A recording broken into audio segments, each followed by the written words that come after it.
to episode 3. I'm titling this one The Apple Tree. Welcome back to Cavalier Coach, although I'm not really a coach, I'm just someone who's made a lot of mistakes and learned some things. You know, I make a mistake and I never make the same mistake twice. I make it like 8, 9 or 15 times and then I learn and then I become an expert at making that mistake. So if that makes me some kind of coach, I guess coach of failure, and then the opposite is success, I guess. So that's what I want to share with you, not the failure part, but the success. And what I want to talk about today is the idea of growing a good apple tree. And it's based around like the idea of good things should happen to good people and bad things should happen to bad people. And this idea is, in my life, I found to be a very false one. And it actually made me waste a lot of time and energy on like resentment and anger. You'd see someone who you know is like what you think is a shitty person, and yet they seem to be successful, and you think they don't deserve that, they don't deserve that success, that recognition, because if everyone knew who they really were, they wouldn't, you know, and you go off on the spiral like this. But I want to break that down and share some ideas that have allowed me to go away from that resentment and anger to a one of peace. And I think peace is where we're all trying to get. So if any of these ideas are helpful to you, I'm happy to have shared it. So the first thing I want to look at is when we say good or bad. What do you mean good or bad? What metric are we using to define that? I mean, history would say like John Lennon, JFK Jr., Mahatma Gandhi, these are all good people, right? But at the same time, all of them were unfaithful to their partners. All of them had love affairs with other women while being married. So are they a good person or a bad person? Now, undeniably, they were good people when we look at all the good they've done in the world. But what I'm trying to say is all of us can be judged good or bad depending on the perspective that you want to judge that person on. I mean, you might say that a person who considers animal rights and has chosen to be a vegetarian is a good person, right? Well, Adolf Hitler was a vegetarian. Is that making him a good person? So my point is, anyone at any given time, depending on the perspective you want to look at them at, including yourself, can be both a good person or a bad person, just on perspective, just on the value that you're judging them on. So that's the first thing. So do we really know what good or bad is? And that's one sort of that onion being peeled back. First layer is, we may not really know if we don't know the full story, and no one really knows the full story, do we? And the second part I want to talk about is the apple tree, going back to the apple tree idea. So basically this is the point, that if you want to grow an apple tree successfully, you know, develop beautiful fruit in plentiful amounts, you're going to have to learn about the apple tree. What's the right climate? What's the right soil? What's the right amount of water? What's the right amount of sunlight?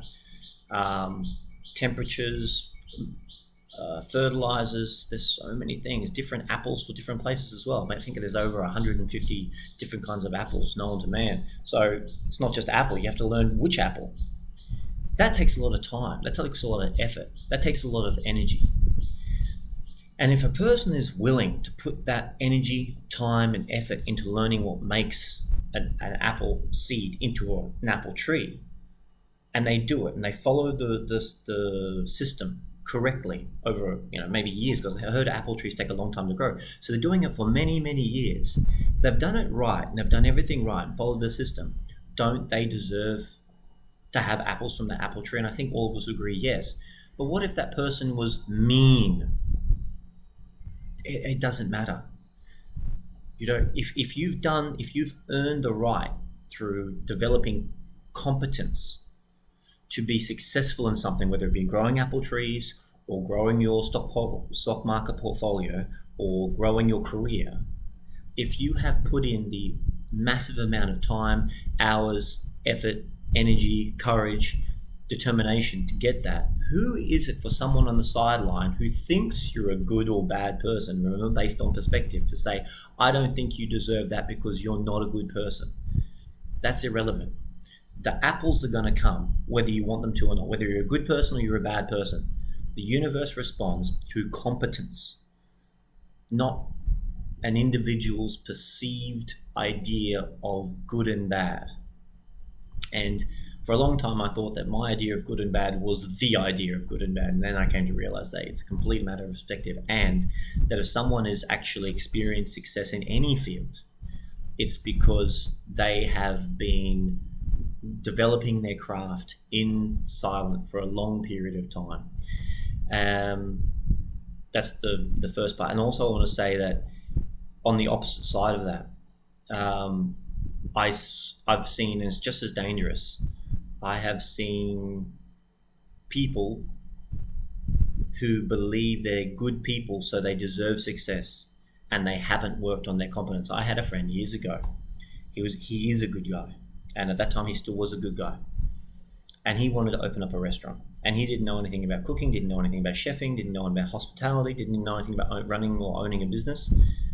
But he had this idea of having his own restaurant. And then his friends around him convinced him, oh, it'll work out for you because you're a good guy. Well, I'll tell you, when the customers come, no matter amount of kindness is going to make up for a poor meal, a poor dining experience. The people who come are expecting competence. If you don't believe that, I want you to think about this. Imagine that you have to go in for a brain surgery, all right? And you got one guy who's not very nice, doesn't donate to charity, he's not nice to his mother, but he's got an exemplary surgical record, 100% success rate in brain surgery. And you've got someone else who's a really nice guy, but 50% of his patients don't make it. And they say to you, who would you like to do your brain surgery? At that time, you see who's nice and who's good. It doesn't matter anymore. You want the competent one. Now, I want to stress this in my final point. I'm not saying be an asshole and be successful, or be kind and be a failure. I think the ultimate goal is to be kind and competent. But the point I'm trying to make that help me let go of resentment and anger is, don't confuse a perceived idea that someone's good so they should deserve success without developing any competence, and that a person that has developed huge competence that you perceive not to be a good person is achieving success and you hold resentment towards it. We've got to acknowledge, whether we like the person, think they're good, whatever, if they are actually experiencing success in the field, it's because, whether you know it or not, they have developed high levels of competence over a long period of time of developing their craft, not taking no for an answer, being disciplined, and this deserves to be rewarded in success in the field, whether or not they're a nice person. As I said, finishing up, the ideal goal is that you are kind and successful and competent. That would be lovely. But let's not fool ourselves into thinking that if someone has achieved something, they don't deserve it because we think they're not nice. This is actually irrelevant. It helped me let go of a lot of resentment and anger, and that energy, then once I had it freed up from those negative things holding me back, I put it into my own fulfillment, and I'm a much more peaceful person, and actually more successful person for it as well, and I'm happy for them. If I see someone achieve, like, I used to be upset, like, you don't know what they did to that person. In this one field, they deserve it. Good on you. I'm happy for you. I'm much more peaceful. And also, I don't know the full story. Just like the Gandhi JFK thing and the Hitler thing, you don't know who's good or right, just based on one metric, one judgment. So anyway, that's all I wanted to say. And anyway, going out now, guys, my name's Nicholas Cavalier. If there's anything in there that was of any good to you whatsoever, I hope I earned your subscription. That's all for me, guys. Catch you on the next one.